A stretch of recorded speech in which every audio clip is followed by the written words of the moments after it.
Perdana Menteri Pertahanan Prabowo Subianto menjenguk Menko Marves Luhut Binsar Panjaitan yang dirawat di Singapura.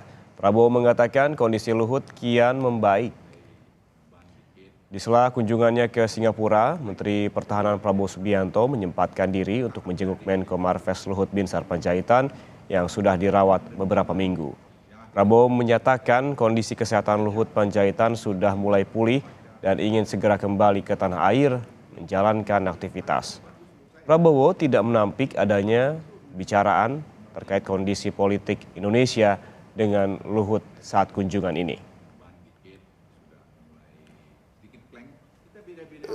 Saya jenguk beliau alhamdulillah sudah pulih, tapi memang perlu waktu penyesuaian ya, jadi saya sangat gembira beliau sudah